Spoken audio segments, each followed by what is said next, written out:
We are talking how to utilize offsite traffic and pretty much how to rock your Amazon sales. So make sure you guys join us live. We are going to get started here shortly.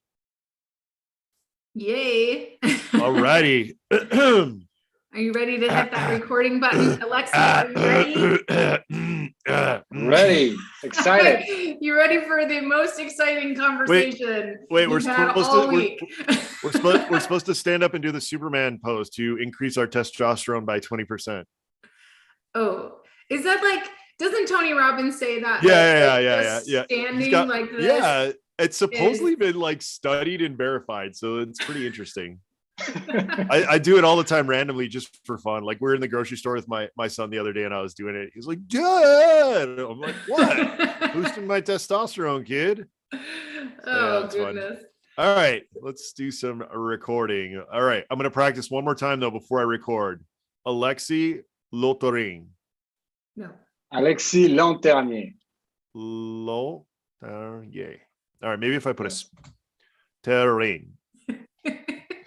I don't know. We're gonna it, and then he's gonna let Alexi correct. Yeah. You're gonna correct it at the end.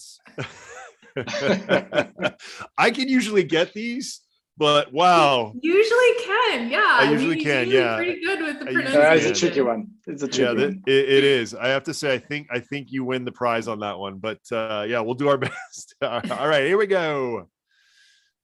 Oh, Amy, make sure you're recording too, please. Okay.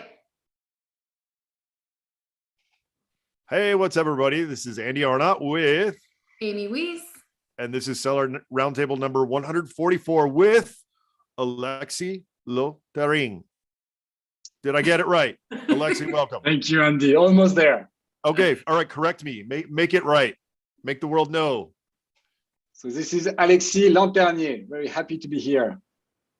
All right, there we go. I don't know if I'll say it's just Alexi from this point on, because otherwise, it would be me wasting tons of brain cells for the entire podcast trying to get your last name right. So thank you so much for being on. Really appreciate it. Yeah, it's awesome to have you here, Alexi. And as we mentioned, I think like your name is one of the coolest names we've had in a long time and the most difficult for Andy to pronounce. So I definitely appreciate it. And you have a wonderful accent. Would love to just hear a little bit more about you. This part of the show, we start out by just learning a little bit more about you. You can tell us as much or as little as you like about kind of your journey leading up to being on our show and what that's all about. Thanks, Andy. Thanks, Amy. Very, very happy to be here. So I think the important thing for all the listeners to know about myself is that I'm very passionate about e-commerce. I spent more than a decade on building e-commerce platform and working around those platforms. So I started my e-commerce career at Amazon. I was actually an Amazon employee in France. So learning a few tricks about e-commerce. At that point, Amazon in France was still a small company. And people were still, questioning if that was going to be a company in the future, if it wasn't going to get bankrupt very soon. So a lot of people were questioning the model still. So it clearly another age.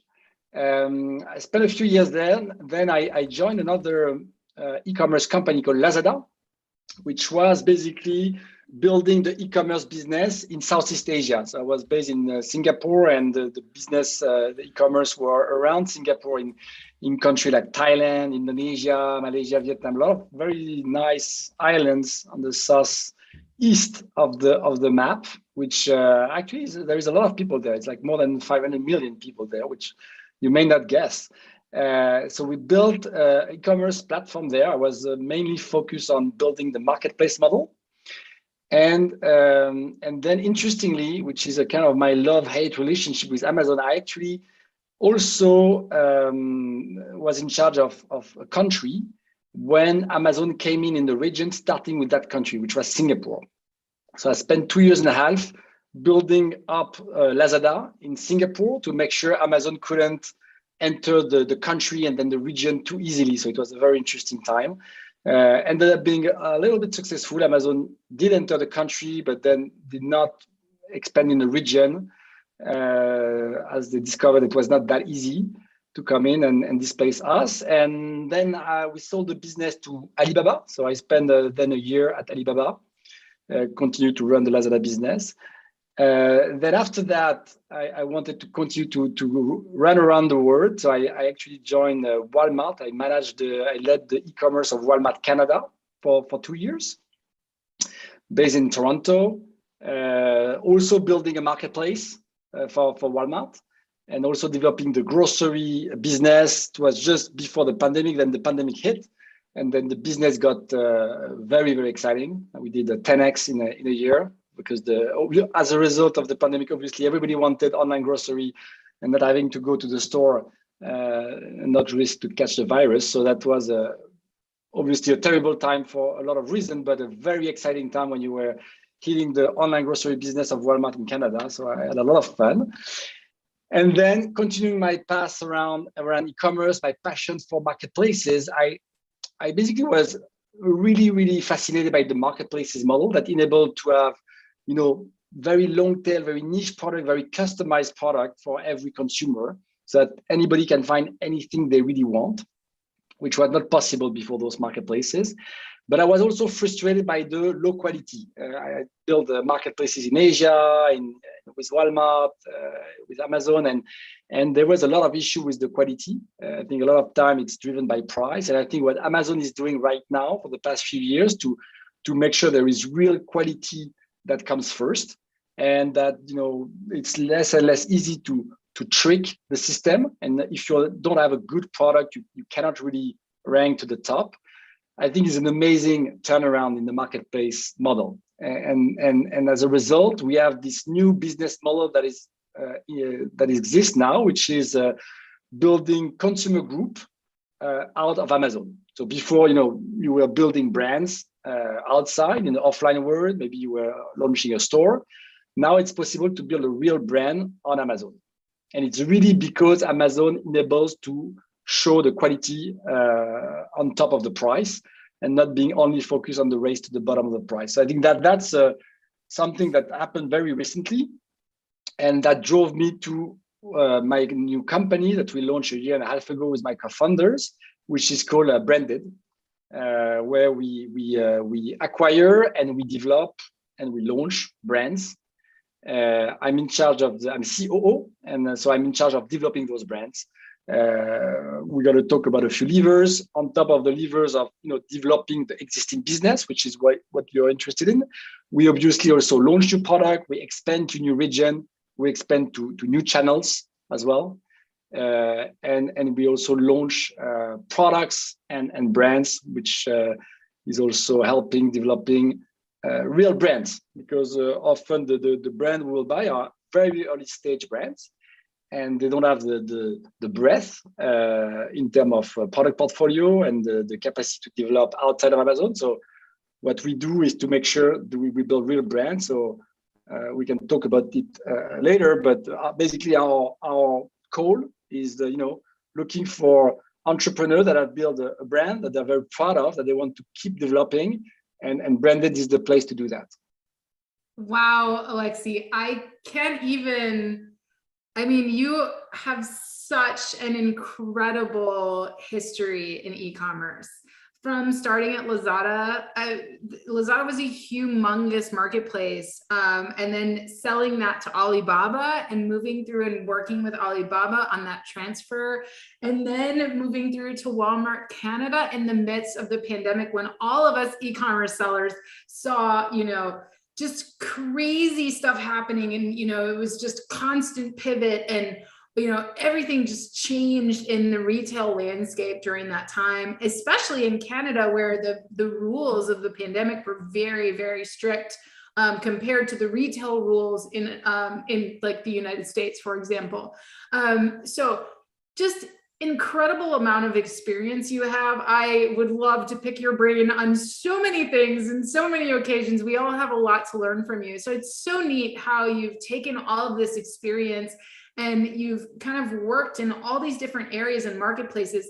And you mentioned something that kind of was interesting to you about Amazon, especially the race in Singapore that you talked about. I thought that was so cool, between Amazon and Lazada, and then Amazon ultimately figuring out, hey, it's not so easy to just open up everywhere, right? So, I think it's really interesting what you mentioned about product quality being a problem on some of the other e-commerce marketplaces, and how Amazon has done a good job of showing the quality of a product and pushing through those higher quality products, and not just doing the race to the bottom with prices. Now, of course, Amazon, in their effort to get manufacturers to list directly on Amazon, there have been some quality issues, and there have been some counterfeit issues on Amazon. And there's been a lot of, with commodity type products, a lot of a race to the bottom in prices. But I would agree with you that when it comes to building a real brand, Amazon gives more of an opportunity for a brand to show up on their marketplace in a new and different way than other brands, right? With their A+ content and the way that you can do photography on Amazon. It's not the same on all of the other marketplaces. So I think that that's a really interesting way to put it, as far as like how quality of a brand can shine through. And today, now you're with Branded, where you're acquiring brands and growing, and the aggregator space has really changed the landscape of e-commerce as well, right? Because now we have these major, brand owners that have multiple brands under their umbrella and can bring more resources to the table. So I think that it's so interesting, first of all of your experience, and that you pulled that out, but also how you've landed there at Branded. Wow. I mean, I'm just very impressed. It's very, very cool to hear about that. So, I mean, on that note, when did you first learn about Amazon? So you mentioned when Lazada was in Singapore, right? But when did you first kind of get into the Amazon ecosystem, and how did you learn about it, and what was appealing to you about that? So interestingly, I moved to, what was it, 2009 or 2008? I moved to the US, and I lived in Chicago for a year. I was in my previous job as a consultant. And I discovered there that, everybody was using Amazon actually. And in Europe, it was not the case. That's where I discovered it. And then I went back to France and said, okay, I need to join that company. There is so much potential in France. At that time, we were just like, selling books still, which, something that in 2000 in the US was not the case anymore. So that's how I discovered it. And that's why I started. I actually started at Amazon. I spent 4 years and a half working as category manager at Amazon, selling video games and fashion and so on. And at that time, the marketplace model was a very, very small model for Amazon. It was mostly retail, like 85% retail. And marketplace was considered as, not the right model. It was like, yeah, it's good for the margin because the retail business was losing so much money, but it was not in the DNA of Amazon. Amazon was all about, quality, customer experience, and the marketplace. We were all looking at this marketplace model. We're like, it's good, but it's bad. And I think that's honestly what fascinated me until now, and I think for a long time to come, in this marketplace model, because it changed a lot of things. It's initially counterintuitive, very, very, very counterintuitive, that Amazon, on his own, shelf space will enable people to come and compete on price and so on. It was something that was very surprising for everybody when Jeff Bezos accepted to do that. And then it grew and grew. And then I discovered in Asia another marketplace model where the concept is totally different. Actually, the marketplace is at the service of the seller, and the main customer of Alibaba is not the end consumer. It's actually the seller. And all the way they think about is, how can I serve my seller base? And it's totally different, actually quite different from Amazon, and they succeed well at that. It's quite different the way they work. I think there is, they are learning from each other and it's getting closer to each other. And now on Amazon, it's the winning model. It's like 65% of their business is marketplace. Back from, when I was there less than 10 years ago, it was 20%. So it's growing very rapidly, clearly winning. But again, there is all this question about how do you manage, is it okay? How do you manage the customer experience? What do you give to the seller? And as Alibaba was putting it, it's basically now they manage a country. Before they were managing a company. it was very clear there are rules, people obeying, and then if they don't obey and don't do the right thing, they fire them, right? And when now they are managing, it's like managing a country. A marketplace is like a country. You need to build policies so that you incentivize people to behave properly and in the benefit of the platform. And it's a totally different mindset. And I find that Amazon is doing an amazing job, very frustrating for a lot of sellers, obviously, but probably, the best they can and probably better than a lot of other places. Got it. Yeah, the policing of Amazon is good sometimes, and sometimes it does catch some of us off guard, when our products get flagged for something that that the Amazon bots did for us. So, but I would agree, they, for as big as they are, they do a pretty good job of managing it all. So let's get around to talking about, building a brand on Amazon. So what are some easy wins that people can have early on in their process to give their products the best chance for success? Yeah, so I think we are very focused on the brand part, but to be fair, on Amazon, it's also about product, right? So first thing first, I think it's about the product. I think the most important KPI that we look all the time at is the ranking. Right, so you need to start with that. So that's the rankings. That's the first thing. The second thing would be the content, because obviously it's important. The content, you can spend a lot of time with that, but if you're not ranked, it really comes second to me. And then what we wanted to discuss a bit about, because that's something we are investing a lot of effort on. It's not easy to access for regular seller. It's possible, but it takes a lot of time, a lot of passion. Is the external traffic, because it can be very costly, very inefficient. And on the flip side, if you manage it well, it can be very, very powerful. So I don't know what you are the most interested in. Well, but I'm happy to talk about those things. I love that. I think we can talk about all three of those things in depth, because ranking, content, and external traffic are three, I agree, very important things. Let's start with what you said was the most important. If you're not ranked, you're nobody, right? Like it doesn't matter. So what are some ways that people should be focusing on ranking their products? Like, what are the techniques you're using? Definitely, Amazon has changed. We used to use different techniques to rank our products than we're able to use nowadays. So would love to hear some ranking techniques. Yeah, so I think that's a fascinating topic. We could spend hours and hours discussing it, and everybody has a lot of opinion.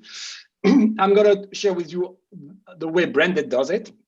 Obviously, very official tactics, as we are a big group and want to build, a relationship with Amazon. We are really focused on doing the things that are right from Amazon perspective. So as a result, there is a few tactics that we cannot discuss. But we can still do it. And I think Amazon now enables more and more, enables people to do the right things and rewards doing the right things. So that's, I think, the good news. So the way we think about ranking is like surfing the wave. It's like there is a wave coming, and you have to, crawl very fast to get the wave. And when you're on the wave, if your product is good, your pricing is good, your content is good, you just surf it. So the key question is, how do you get on the wave? How do you accelerate? How do you get this velocity to actually surf the wave? And so for that, you need to be very methodical. It's step-by-step methodology. I think there is nothing hard in what we do, but it's all about being very precise and rigorous in the way we do it. So on that, you use your Helium 10 Jargon code to define the keywords. I think what is important is to target, to not be too bullish, or to estimate what you can pay for and decide if you want to go after big keywords or after small keywords. Obviously, the recommendation is to start with maybe smaller keywords to start with, and then being very focused, do, first keyword first, try to rank. So for that, you have two tools. One is obvious, easy, but still requires some management, which is the exact match PPC and paying for the top of search. So that is, and then you track your progress. And as soon as you are in basically the top 20, you say, okay, that's good, I should stick there. And then you move to the other keywords, and then step by step, you grow to bigger keywords. Bigger keywords, I mean bigger volume keywords. Then the kicker that you can add that is very helpful, a bit more hard to manage, is a bit of Google traffic on top. So with Google, you target specific keywords. You do the same keywords, obviously at the same time. That will indicate to Amazon that there is interest from outside for these keywords, and they will reward you to that. So that's, I think, again, simple. You just need to be very methodical. I think the key topic here will be the choice of the keywords, starting maybe small, or having the right level of ambition. Because if you cannot spend to really support increasing the velocity on that keyword, you will not rank. So you don't be too ambitious at first. Start lower volume, see if it works, and then increase step by step. So that's kind of the base. And then there is two additional trick, or when you think about the wave, there is two topics. There is one, which is what people call the honeymoon period, which is incredibly powerful. Incredibly powerful. I think we have this, and I think the reason is very clear. Amazon has every interest to enable new competition to come in. That's the beauty of their marketplace, which is very frustrating for sellers. Amazon has every interest to have new people coming in with new product, with new innovation on existing keywords. So you have this 1 month to 2 months. I never really managed to figure that out. It seems that sometimes it's more than a month, sometimes it's a month.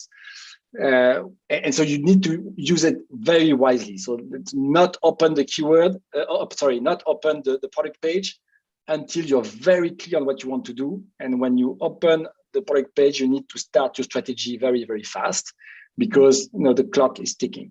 So that's one interesting thing in the way you think about the wave, that you have this kind of booster to take the wave at the beginning when you launch a product. That it's really, really powerful. The second thing that is interesting, a bit more complex to analyze, is when there is seasonal keywords. Meaning, at a given time, it's not very big keyword. I don't know, in December, a Valentine's Day keyword would be very small in volume. And as a result, it's very inexpensive to rank on it. So if you know by experience, or the way we do that is that we have all the keywords in our database, and we just track the history over the past few years. You know which keyword, it's low volume now, but it's going to be big volume later. You also know that your product is relevant. Of course, there is no point trying to rank on a keyword that you will be not relevant for. Right. And basically you spend the months before the keyword is going to kick in, because it's going to be very inexpensive. It's going to be very inexpensive to rank. There is very little velocity on that keyword. So you just rank during that time. That way, by the time Christmas comes, you're on page 1 for gifts for men who have everything. Exactly. Right. Exactly right. Exactly right. So that's, I think, the second trick on this ranking. I love it. I think it's, it's very in line with what Andy and I talk about. We've been talking about Google traffic for years. And it's so important. I think, like you mentioned, you're riding this wave. I love the way that you put that. You're riding this wave, and you get this booster in the beginning of the honeymoon period. And if you can add everything you can add to stay successfully standing up on your surfboard and just stay inside of that tunnel for as long as possible, it's just, you can have a really smooth, what I call phase 3, which is your ongoing sales and profitability after you get out of that launch. So I love that. I think it's really smart. I love how you mentioned, like, focus on those medium to long tail keywords first. Don't try to rank for water bottle. Like, you're not going to get there. You're not going to have the budget. You're going to waste your time. You're not going to get at top of search for that. So it's very smart. And I also liked how you really focused on just a few keywords at a time. Track those metrics, spend the money, get it going, put the external traffic on it, get it there, and then make sure that you're at top of search and you're ranked, and then move to your next 3 and your next 3 and your next 3 until you're really at the top of the market for. And that just to insist on that, like, just have a simple Excel, have each keyword, have one line for every day, and just track how much you spend, what is your ranking, and all other information, whatever you did, and just track it. Because that will force you to be rigorous and very specific. I think that's extremely important. It's all about implementation. There is nothing genius in what we do. Yes, I love it. Yep. What gets measured gets managed, right? So that's really awesome. I love what you said about ranking and kind of your strategy for that, and it makes sense. You mentioned the second most important thing is content. So, I mean, because obviously we can get people to our page, but then we have to get them to decide to buy the product, right? So what would you say are, kind of your top techniques for content that converts? Yeah, content. I'm not. I mean, again, there is tons of ideas and people, great talented people that can build amazing content. I'm not going to talk too much about the design and the branding, because I think that's something that's very specific and very hard to express on a podcast. So I'm going to more talk about I think 3 angles. I think one is just a tip, which is because we had that issue a lot of my past companies actually, which is people spend too much time working on desktop and all the consumer are on mobile. It's really something, we know it, but we still spend our time on the desktop, working on our desktop, because it's just more convenient. And for me, that's the first thing. Content, don't look at your desktop, always look at your phone when you want to check your content. The typical, the most basic thing is the size of the picture. So I don't fully understand why Amazon does that, but there is 2 sizes of rectangles. So you can either optimize for desktop, either optimize for mobile. And obviously it's way better to optimize for mobile because that's more than 70% of the transaction. But you will see that most of the sellers optimize for desktop and have a more vertical one than a horizontal one. So I think that's just one example, but it's more the concept. Think mobile first. That's the key, because that's where the consumer is. Then I think something that is not used enough, and again, it's because people are more focused on their product rather than building their brand. And that's, I think, why we see a lot of value in building a brand. And by that, I mean building a portfolio of product that makes sense together, is because Amazon has a few features and is going to keep building features to develop brands. That's their strategic vision. They want to attract more brand on the platform. They know that they still have a lot of brands that don't like Amazon, and for good reason, because they have historically never been very good and nice to brands. And I think they are learning from Alibaba. Alibaba has built a Tmall marketplace, which was the house of brand, which is unbelievably smart and well managed, and was really focused on what brand wants and building everything around enabling brands. And so here you already have some features that are very helpful around cross-selling. I think so. In terms of content, I will spend a little bit of time talking about cross-selling, because there is already features and there will be more. You have cross-selling offers, just multiple product, get 10% off, that you can show very high in your PDP. You have bundles. You have the frequently bought together that is automatic, but if you incentivize it with your bundle and cross-selling offer, then it will naturally appear, and that will push all your competition down. So that's why it's very important to put all those offers up, because if you don't do it, then Amazon will do it for you and will push products that are competitive products. I think the other thing that is always a struggle, because you're like, yeah, it's not clear the impact, but we saw impact. Again, it's, if you have a portfolio of product, the impact is compounding. It's Brand Store and Amazon Post, which is a pretty new feature. It helps you to launch new product, and it helps you to cross-sell amongst product. And for me, what is important to have in mind there is that it feels a little bit like additional burden, and the ROI is not clear. First, our experience is that the ROI is good. Second is that it's not additional work. Actually, your Brand Store can be very copy-paste from your A+ content. There is absolutely no reason to build, customize A+ content for each product. You can reuse a lot. What matters there is to, confirm that you are a brand, that you have a quality product. And so if your brand makes sense and your portfolio makes sense, you can reuse a lot of content. And same for the post. I mean, all the posts you do on Instagram and Facebook, you can reuse them there. So it's almost zero cost. And although the followers are not as big, obviously, they are meaningful, and they seems to be converting much more. We don't have the data yet. Amazon is not sharing the conversion, but they're sharing the clicks, and there is good reason to believe that people on Amazon that clicks on a product are much more likely to buy than if they check you in on an Instagram or Facebook. So So I think that's really something to keep in mind, is really this idea of building a brand, cross-selling, and leveraging the PDP of one product to sell the other one. And the third pillar of content for us at Branded is really the SEO being extremely, again, mathematical, precise.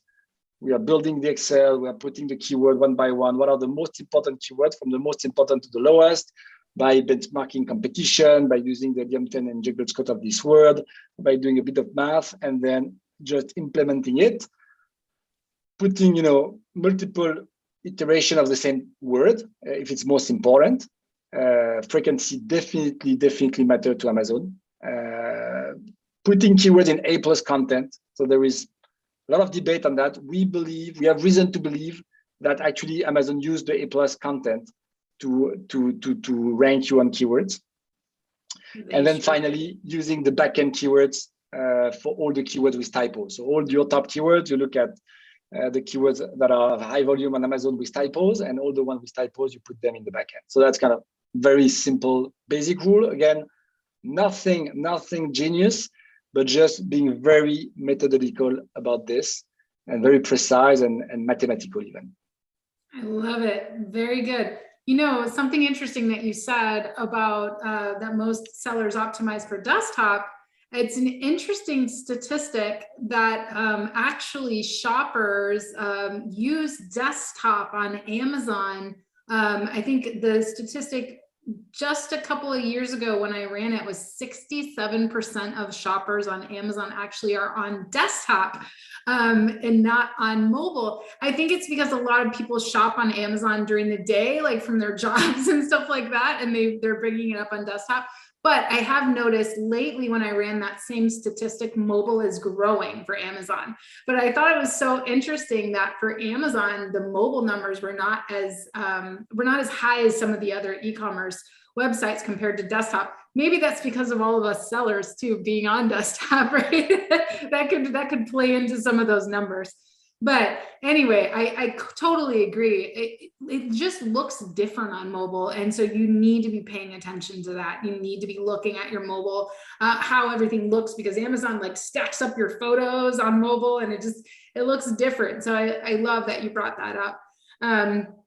So the last question that I have on this side before I turn it over to Andy is external traffic. So you mentioned, external traffic is that third pillar that you talked about. What is your favorite form of external traffic, and why? Yeah, so external traffic is a big beast. There's a lot of different tools, and they are very complex. It can be very expensive if we don't do it well. So we have a big team on external traffic. And the reason we do that first is because we think it's a differentiator. It's not easy to do, so we love to spend time on the things that are complex to do because we think it's what's going to make a difference. Joining Branded versus being on its own. So the reason it's interesting first is its incrementality of external traffic is much more likely, right? When you spend on PPC on Amazon, you always have this question that, yeah, it's great. Okay, you're getting paid revenue, but if you stop, you still get revenue. What part is really incremental? Or maybe it's helping my ranking, blah, blah, blah. So all these things, but you never really know. I think the one beauty of external traffic is that you're pretty sure that it's incremental. So that's one reason we're focusing on that. Second thing is that now Amazon has a new solution, which is, again, very smart from them. Which is the kickback. It's the Amazon attribution tool. So if we bring traffic from the outside, from I think Google and Facebook only for now, but they're probably going to extend it to other sources, they actually give you a kickback. So out of your 15% fee, you're going to only pay 5%. So that makes the thing cheaper. And what we've seen very clearly, I mentioned that at the beginning, is again, it's helping the ranking. So you basically have incremental ads, really incremental. You have a kickback. So the advertising is actually not more expensive than PPC and maybe even less expensive. And on top of that, you have an extra boost of ranking. So it's really, really beneficial. The downside is it's a lot of work. So the problem is that you don't have proper tracking. You don't have exact tracking of what's happening because the link between Google and Amazon doesn't work very well yet. I think we know they are working on that, but it's not great. So the solution for that, again, being very, very methodical and working on A/B testing. So doing A/B testing, meaning you have two products that are quite similar. You just do on one product, not on the other, and you see the impact. You should also look at the halo effect. So you do it and then you see the impact in the ranking just by tracking it. But for that, again, you have to do it a bit yourself. You take your Excel, you put the number one by one every day. A bit of a pain, but the tool will come. But for now, that's how we do it. And then the problem is like beyond Google, right? So the other option is Facebook, which is getting more difficult, with the iOS 14 update and the fact that they don't manage to track very well on mobile, which again I think is actually where most of the things happen, especially on Facebook ads, and so it's getting very hard to do tracking. So Facebook, you have to have some KPI on your ads and then hope that the thing is working, and then you can scale it, but it's very hard to have end-to-end tracking. So that part is very difficult those days. So Facebook, for now, we are using mostly for building a community that's going to help us for launches, because obviously for launches at the beginning of the product, having people that you can say, hey, come and try our product, and they go and buy it on Amazon, go a long way to have a successful launch, to build the portfolio of the brand. And then the last one where we spend quite a bit of time, it's very hard, but very rewarding and exciting when it works, is TikTok, where we are, again, tracking is impossible, but the good thing with TikTok, that's very hit and miss. So it's either you do a 1,000 view video, nothing. Either you do, for whatever reason, we still don't really understand, to be fair. Sometimes it hits 2 million, up to 10 million. It's incredible. Again, not super clear why, but we keep trying and we're getting better at building those viral videos. And there you can see the impact. So you just mentioned, it's on Amazon, you can buy it, and then you can see a massive impact on your sales. Obviously, it's much more hit and miss, so very hard to have that as a sustainable growth lever. But it's, if you have a good idea, it's clearly a big impact that you can have, and it builds, of course, your brand. It has a halo effect. It stays longer. You can reuse the video elsewhere, so it's obviously very, very positive for a lot of other reasons. But back to basic. I think mastering Google, simple Google, is already a big incremental business with a kickback and extra boost. So really, really impactful. Yeah, I love that. The back to basics, I think, is huge advice, especially like you said, as Amazon evolved into more of a professional marketplace, right? Before it was kind of like a lot of mom and pops, which it still is, but now to play on the Amazon marketplace, you need to kind of up your game in terms of your brand and things like that. So I think that going back to basics is fantastic. Not only that, but I completely agree that Amazon is really kind of turning the screws on any type of like cheating or all this gray hat, black hat stuff, which in my opinion is long coming and is going to benefit them in the long run. We saw what happens when you let that stuff go wild, which is what eBay, kind of turned into kind of a third rate marketplace. Right. So I think that that advice is really great. The other interesting thing that I think you mentioned is the iOS change and why Google ads, it's for a while there, it was like everybody wanted ads on Facebook and Instagram and kind of more of these like visual kind of not intent driven, more of like attention grabbing type stuff. And I think that we're seeing that kind of fade away now. And Google ads, which is very intent based, coming back in. Ads on Google I've seen in the last like 6 months increase quite a bit. I think it's because the cat's out of the bag that Google is kind of back on the radar in terms of being a really effective marketing platform. So super interesting on that. But what I want to pivot to is more of my geeky software side, which I didn't know that you were part of this. So I'm going to be a little selfish in terms of my interests. But as a master of marketplace, kind of how do you see the online shopping changing, not only for the brands, but for the shoppers themselves?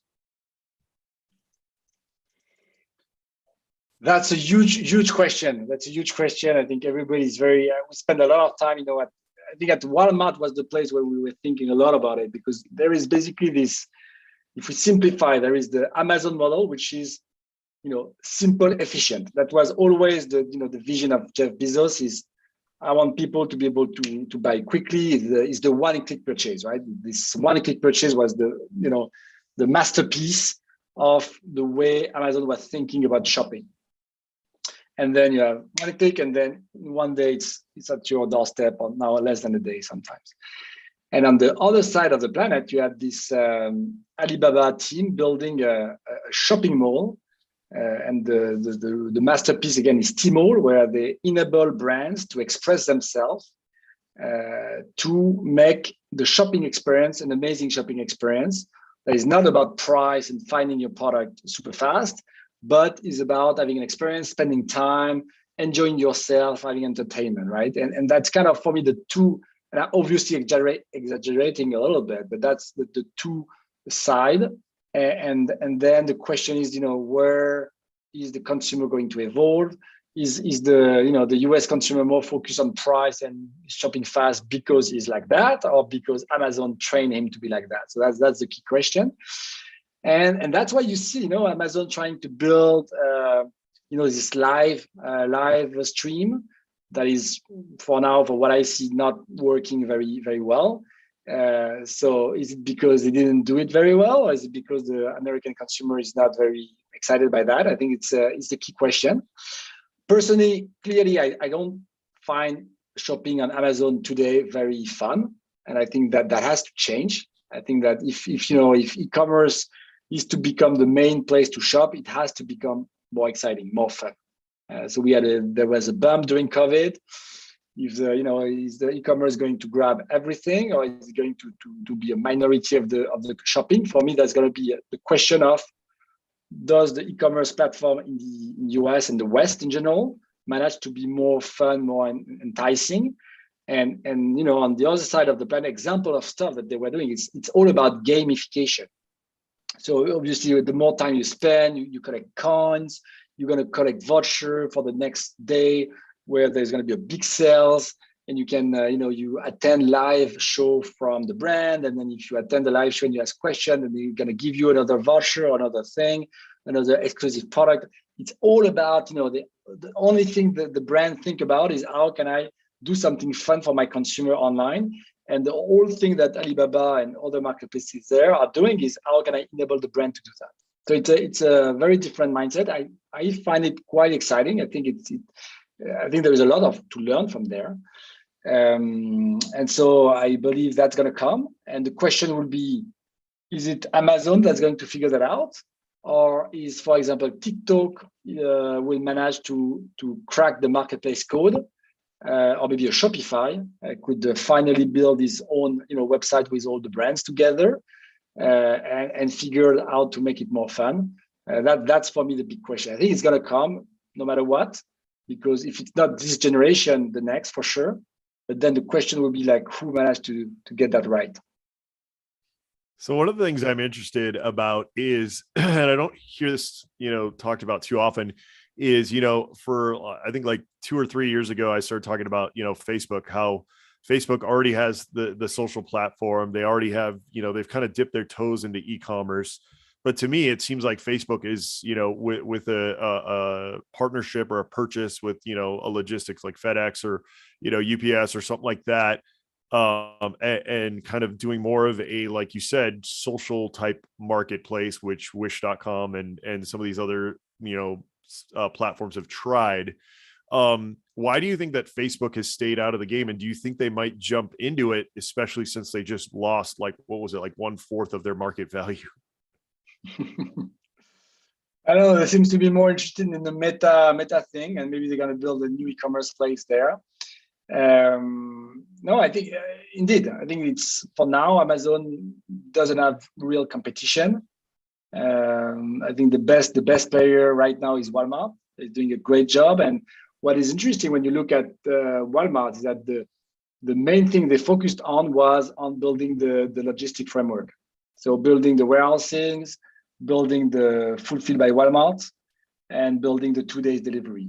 And when you look at the result, it may lead you to think that this is more important than building the social part that Facebook had and didn't manage to grow the marketplace. So what could happen, my view that what will happen is that the logistic piece will become a commodity. Right now, Amazon owns it.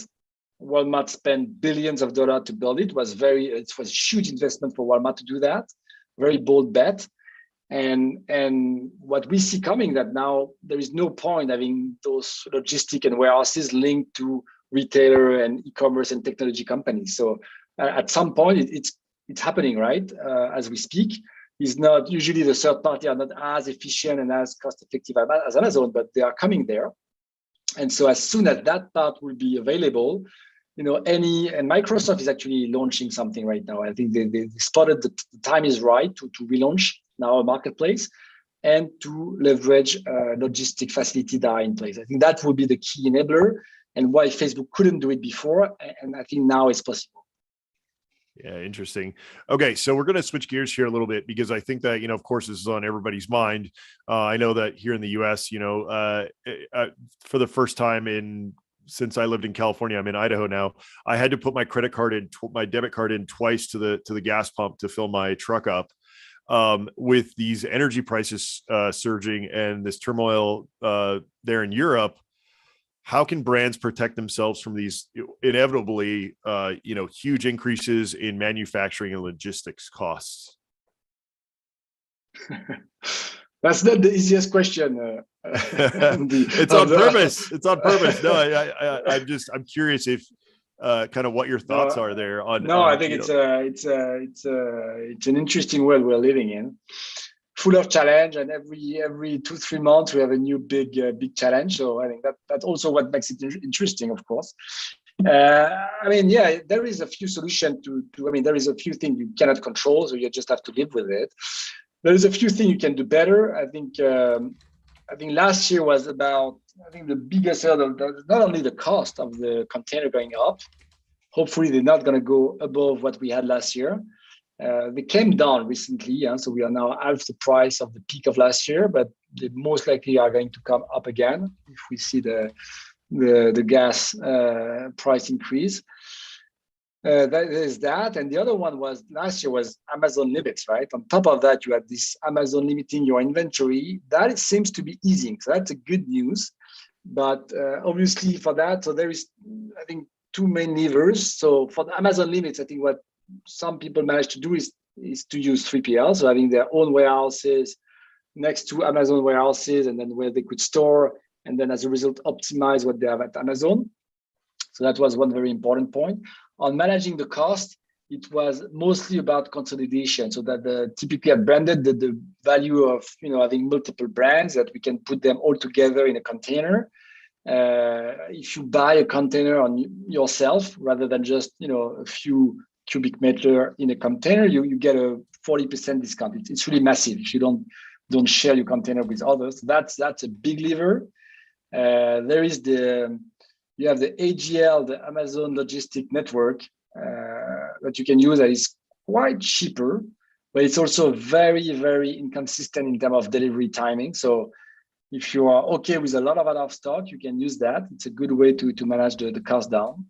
But yeah, there is not real magic bullet. I think consolidation is good. Give you a bit of power of negotiation. And then it's all about trade-off. Either you accept to, you spend less, but you're going to be out of stock. Either you spend more, you do your own thing, then you have your 3PL, you're going to be always out of stock, but it's going to cost you more. No free lunch there. Yeah. Do you think that this is going to drive brands even further away from places like China, especially since China has kind of sat on the sidelines here and could end up being, quote unquote, an enemy of the West? Do you think that's going to drive more local sourcing, more manufacturing in, places like Germany, which is a big powerhouse in Europe, and places like the US? I think it will, but slowly. I think people are looking for alternative because nobody likes to be dependent on one thing, and clearly there is risk. The problem is that each time they look around, I would say 90%, it doesn't make sense to go anywhere else in China. So on the 10%, it's happening. You can see like step by step, you have a few products that can go to Mexico as well. Mexico is an interesting place for production. It's getting better and better, but it takes a lot of time, to build these capabilities, having people that are knowledgeable into building good quality product. So it's gonna be slow. It's gonna take time. It's gonna be product by product. So I don't think it's gonna happen overnight unless something something very bad happen. But clearly the trend is there. But I find it slow by my experience, right? Just we looked. Most of the time, it still makes a lot of sense to source in China. Yep, absolutely. So one of the things we sort of talked about, but we there's other facets to it. You're talking about TikTok and things like that. How do you think social is going to play into like organic social is going to play more into brands, brand marketing moving forward?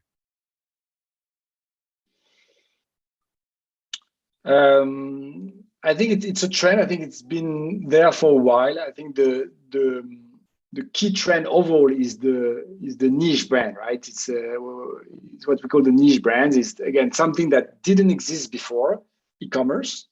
It was not possible physically to have a niche brand. Your brand had to sell a lot to be able to place your inventory in the retail stores. So clearly with e-commerce, you are now able to sell a brand. Even if it does 10 million in the US, you can have a brand. So that's the huge innovation of marketplaces, thanks to e-commerce.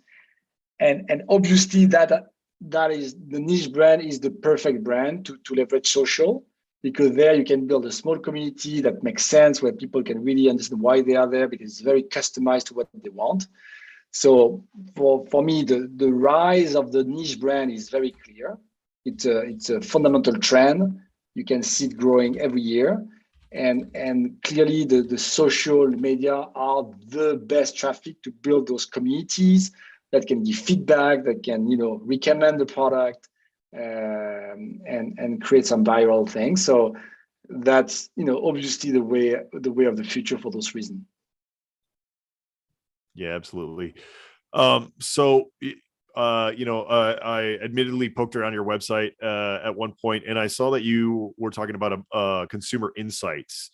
And if somebody understands their customer, that can always give you a leg up, right? I know that big brands, have research departments and things like that, but what are some insights, or some activities, things that you're seeing trends in the market that, some of the smaller brands listening to this could utilize to, gain maybe some type of quick mover advantage?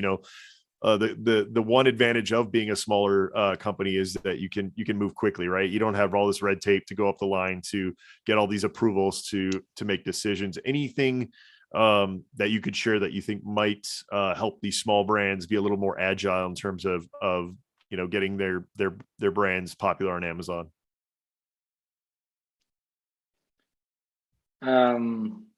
Yeah, I think there is a lot they can do. I think the beauty of being a small brand, it's clearly what you say is agile, is its ability to test and learn very quickly.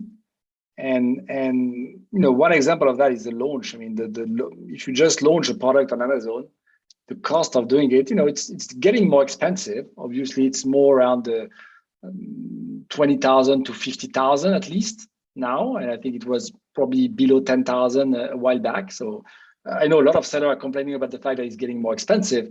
It's still way below any product launch that the L'Oreal or P&G will do, right? So that for me is one of the obvious lever, but very agile, because it's very cheap compared to a launch that a big consumer group will do. So that's the big one. And then you have all those tools that are digital, and that anybody can use. Also, the big brand can use it, but it's very simple to have just looking at your reviews, leveraging tools like PickFood to test 2 images, leveraging the A/B test tool that Amazon have put in place are amazing. I mean, you can now test your image, your A+ content, your title, and you just A/B test. Like it's pure, perfect A/B test. So that's for me is the beauty. I mean, the pure agile in terms of how to run a brand. Is like you get some insight, you look at your competition, you look at who works, who doesn't work. You have all the data, who is converting well and ranking well. So you get inspiration. You look at your review, you get inspiration, feedback, and so on. And then okay, I make up my mind. I think this would be better. And then you A/B test with the tool of Amazon. So all that can be done in a matter of. A/B test lasts 4 weeks to have proper result, but the whole thing will last maybe a month and a half. It's extremely, extremely agile. Yeah, those are great, easy wins. I agree. And for those of you listening who don't know what A/B testing is, I hope you do at this point. But if you don't, it's where you take a separate title or separate image and you divert. So Amazon will automatically send customers a different version of, say, your image or your title. And then it'll tell you which one converts better, which one has a higher click-through rate, really actionable data points. One of the things, to give you, kind of an example of this is, one of the things that people don't realize is if you go to websites, their join button, say, for example, on a software product, you'll see, maybe you'll go there one day, you'll see it's green. The next day it'll be purple or pink or, what that website is doing is testing to see which button, number one, the button, which will have the higher click-through rate, and then which will have the higher conversion rate, and all this data that they will then compile and then be able to deploy the data point or the product or the title or the image, whatever we're talking about, that will give you the best conversion. So really interesting in terms of, not even having to spend any money, but, just putting some work in and then being able to really boost your sales. So that's really great advice. Alexis, we've come to the hour of having our wonderful discussion today. This is the point where you get to tell people where they can find you. Anything else you want to mention? The other thing we love to do is, if there's anything recently or even in the past that has made a big impact on you in terms of your business, whether it's a podcast, whether it's a book, whether it's a quote, anything like that, if you have to share, if not, no worries. Please share that with us and then let people know how they can get a hold of you.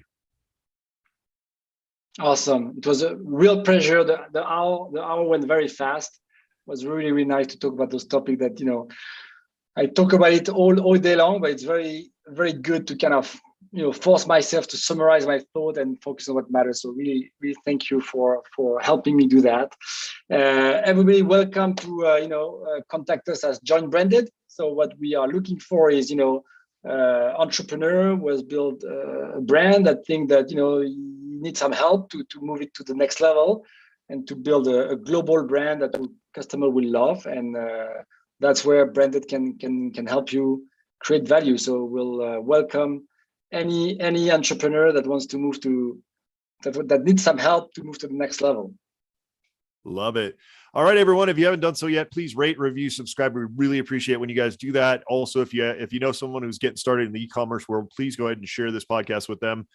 And as usual, we do this live every Tuesday, 1 p.m. Pacific time, where you can jump into the Zoom with us. We don't charge, nothing like that. And then you get to actually interact, ask questions with our guests, and a lot of times have people who, if you were to get them on the phone, they would charge you $100 or more an hour easily.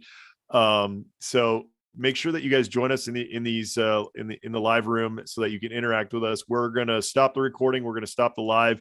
And, see if Alexis can hang with us for a little while and maybe give some more extra little tidbits that you won't get on the live stream or in the podcast. As usual, thank you guys so much for being here. Everybody who's joined us live in the Zoom, thank you guys. And we'll see you next time on the Seller Roundtable.